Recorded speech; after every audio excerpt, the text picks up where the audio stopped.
Todos hemos cometido errores, algunos pequeños, otros que nos persiguen como sombras, pero ¿es posible redimirse por completo? ¿Podemos cambiar realmente? ¿O el pasado siempre nos va a definir? Esas preguntas están en el corazón de A Silent Voice, Koe no Katachi, o Una voz silenciosa, una película que nos muestra el camino de Shoya Ishida, un joven que busca redimirse tras haber acosado a una compañera sorda en su infancia. Su historia no es solo la de una disculpa, sino un viaje profundo hacia el autoconocimiento, el perdón y la reconstrucción de una identidad fracturada por la culpa. Hoy vamos a analizar a Silent Voice desde una perspectiva filosófica y psicológica. Hablaremos sobre el peso del pasado, el proceso de redención y cómo el crecimiento personal no es solo corregir errores, sino también aprender a perdonarnos a nosotros mismos.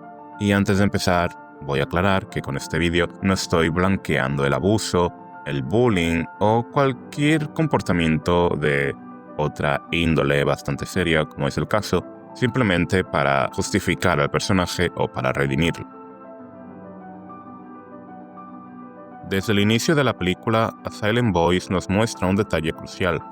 Soya no se ve a sí mismo como un héroe en busca de redención, sino como alguien que no merece existir. Cuando era niño, participó en el caso de acoso hacia Shoko Nishimiya, una estudiante con discapacidad auditiva.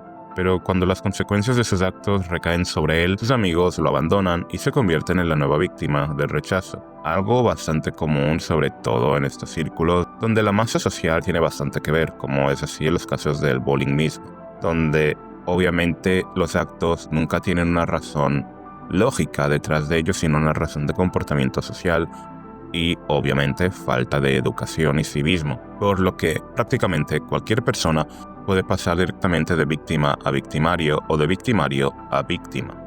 Años después, este pasado lo atormenta al punto de considerar desvivirse, vamos a decirlo de esta forma, debido a que todos sabemos que YouTube es bastante sensible. Psicológicamente, Soya sufre de lo que se conoce como vergüenza tóxica, al menos según lo que he podido investigar. A diferencia de la culpa que nos hace reflexionar sobre nuestras acciones, la vergüenza tóxica ataca directamente a nuestra identidad. No es simplemente hice algo malo, sino soy una mala persona. Y cuando alguien llega a ese punto, la idea de la redención deja de parecer una opción siquiera real. Aquí es donde la filosofía entra en juego. Jean-Paul Sartre, en su concepto de el otro, explica que la forma en que nos perciben los demás influye en nuestra identidad. Soya carga con la mirada del pasado y se ha convencido de que no tiene derecho a la felicidad. Su mundo es literalmente silencioso, lleno de cruces imaginarias sobre los rostros de quienes lo rodean, porque ha interiorizado la idea de que no merece conectar con nadie. Pero entonces decide hacer algo diferente.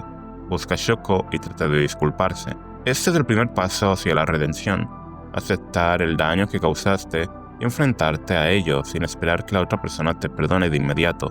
Y aquí hay un punto clave. La redención no es una transacción. No basta con pedir perdón y esperar que el mundo se arregle solo.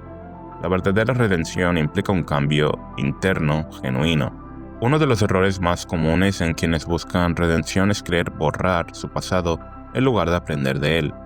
Shoya no es la excepción. Al principio, su misión parece ser simplemente enmendar su error con Shoko, pero a lo largo de la película se da cuenta de algo más profundo. La redención no es solo corregir el daño externo, sino también sanar el daño interno. Aquí podemos hablar de Nietzsche y el eterno retorno. Nietzsche planteaba que deberíamos vivir nuestra vida de tal manera que, si se repitiera infinitamente, no nos arrepintiéramos de nuestras acciones.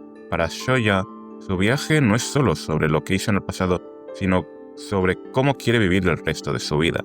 A lo largo de la historia, vemos cómo comienza a reconstruir conexiones, no solo con Shoko, sino con otras personas. Aprende a pedir ayuda, a aceptar el apoyo de los demás y, sobre todo, a perdonarse a sí mismo. Este es otro punto crucial. Muchas veces el mayor obstáculo para la redención no es que otros nos perdonen, sino que nosotros mismos nos demos la oportunidad de cambiar. La historia de Shoya no puede entenderse sin la de Shoko, obviamente.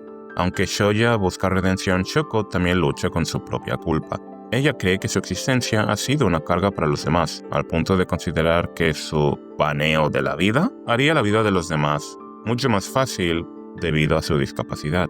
Este es un tema que se conecta con la filosofía de Manuel Levinas, quien hablaba de la responsabilidad hacia el otro, cosa que también se exacerba debido al trato social que habrá recibido en toda su vida.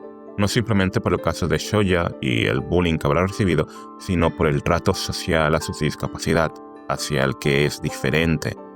Y aquí podríamos entrar simplemente en hablar de la idiosincrasia de Japón, que seguramente tiene mucho que ver en la crítica social de esta película. Sin embargo, todos sabemos que algo así ocurre en todo el mundo. Tratar diferente a cualquier persona por la mínima discapacidad o diferencia que esta persona tenga. Levinas decía que nuestras relaciones con los demás nos definen y que tenemos la responsabilidad de reconocer y respetar la existencia del otro. En ese sentido, tanto Shoya como Shoko están atrapados en una percepción errónea de sí mismos. Shoya cree que no merece perdón y Shoko cree que no merece recibir amor. El clímax emocional de la película ocurre cuando Shoya salva a Shoko de su intento de banearse. No es solo un acto de rescate físico, sino también simbólico. Al salvarla a ella, también está eligiendo salvarse a sí mismo. Aquí es donde el crecimiento personal de ambos alcanza su punto más alto. Shoko aprende a aceptar el amor de los demás y Shoya finalmente se permite ser parte del mundo otra vez. El final de A Silent Voice nos da una de las escenas más interesantes de la película. Shoya, rodeado de gente, finalmente es capaz de mirar a los demás sin ver cruces sobre sus rostros. Por primera vez se permite conectar con el mundo otra vez. Esto nos deja una lección clara. La redención no es solo borrar el pasado, sino aprender a vivir con él.